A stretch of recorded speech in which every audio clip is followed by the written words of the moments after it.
রাজধানীর science lab মোড়ে ট্রাকের ধাক্কায় গণপূর্ত অধিদপ্তরের অফিস সহায়ক সুমন ও তার মেয়ে নিহত হয়েছেন। অন্যদিকে তেজগাঁয়ে সিএনজি চালিত অটোরিকশা উল্টো চালক ও এক যাত্রী নিহতের ঘটনা ঘটেছে।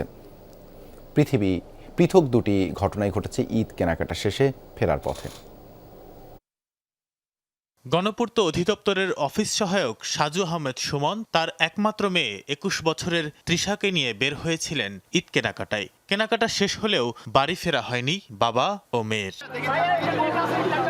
শুক্রবার রাত ৯টার দিকে বাবার সাথে মোটরসাইকেলে বাসায় ফিরছিলেন তৃষা। সায়েন্স ল্যাবরেটরি মোড়ে পৌঁছালে একটি বালু বোঝাই ট্রাক মোটরসাইকেলটিকে সজোরে ধাক্কা দেয়। ঘটনাস্থলেই মৃত্যু হয় সুমনের। স্থানীয়রা তৃষাকে ঢাকা মেডিকেলে নিলে চিকিৎসক তাকে মৃত ঘোষণা করেন।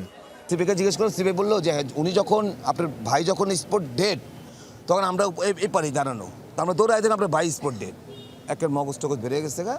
তো আর আপনার ভাতিজি একটু নাড়া দিতেছিল, নাড়া দেওয়ার সাথে সাথে আমরা বললাম কি আমরা ঢাকা মেডিকেল পাঠিয়ে দিচ্ছি। হোন্ডা কিন্তু কিছু হয় না জানেন, হেলমেটটা টোটালি ভেঙে ওর এদিক দিয়ে ঢুকে গেছে এবং হেলমেটের ভিতরে আমি বলতে পারতেছি না ভাই। আর অন্যদিকে পরিবার নিয়ে ঈদ কেনাকাটা শেষে সিএনজি চালিত অটোরিকশায় বাসায় ফিরছিলেন হারুনার রশিদ সানি। তেজগাঁওয়ের ৭ রাস্তা মোড়ে ইউটার্ন নেওয়ার সময় আইল্যান্ডে সজোরে ধাক্কা দেয় অটোরিকশা।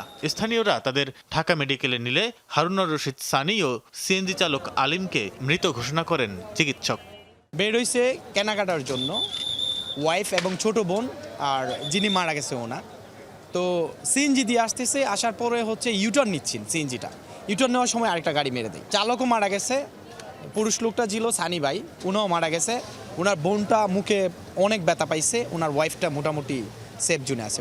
দুর্ঘটনায় গুরুতর আহত সানির স্ত্রী ও তার বোন ঢাকা মেডিকেলে চিকিৎসাধীন।